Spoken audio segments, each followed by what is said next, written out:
KGTV Bresjes. Ik ben Jan Albrechtse van het Visserijmuseum. We staan hier voor de Wilma, de Bresjes 74. Dat is die kotter die over het dek moet. Maar we weten nog niet waar en wanneer dat zou moeten gebeuren. Er was hier ook een meeting van de GEA vervaardigd in het Visserijmuseum. En daar is Martin de Jonge te Roe. Die is daarbij geweest en die heeft vraaggesprekken gehouden. In de middel van die vraaggesprekken ben we toch wat aan de weten gekomen. Er is ook nog een vraaggesprek met Tini Maanout van de gemeente Sluis en dat was ook wel leuk. En als hij doorloopt, dan hebben we ook nog een lekker bakje koffie met een heerlijke Zeeuwse bonen.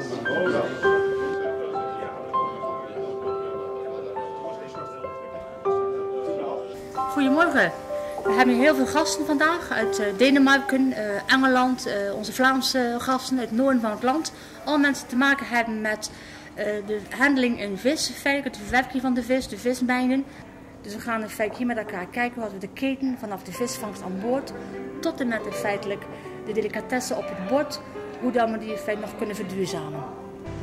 Dit is een mooi project. Ik denk dat Breskes heel trots mag zijn dat wij dit kunnen organiseren. Is dit nu een langdurig project voordat het echt afgerond is? Het is een 5-jarig project en we zitten nu straks. 2014 is het laatste jaar.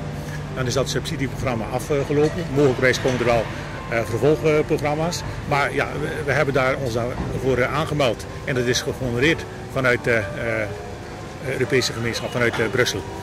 What's your impression of Breskens? Yes, I think it's a very nice town. There's a lot of opportunities, and I can see that you have worked really well with the town, developed it.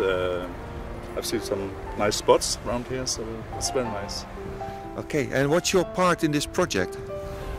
We're within the NSF. It's North Sea Fish, so we are working together, different countries, a lot of participants here from Holland, and we are working with the fish from catch to plate.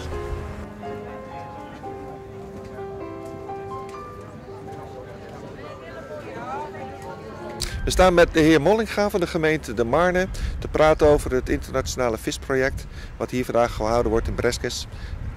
We gaan meneer Mollinga vragen wat zijn eerste indruk is van Breskes. Nou, een heel prettig stadje.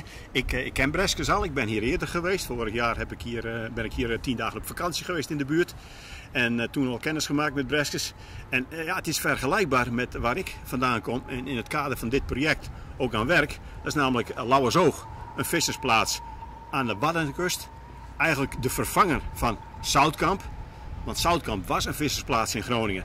Maar toen de Lauwerzee werd afgesloten met een dijk, ontstond er een nieuwe vissershaven, Lauwersoog, waar de vissers uit Zoutkamp naartoe moesten. Aanjagervisserij. En ik moet de communicatie tussen de vissers en de overheden, zowel regionaal als landelijk, verbeteren en daar een rol in spelen. En ik moet kijken of er een innovatieprogramma voor de visserij kan worden opgezet. KGTV was op bezoek op Breskenshaven en in het Visserijmuseum. Daar was ook een vergadering van de Noordzee Visgroep. Dat gaat over onze eigen Bresciaanse experience.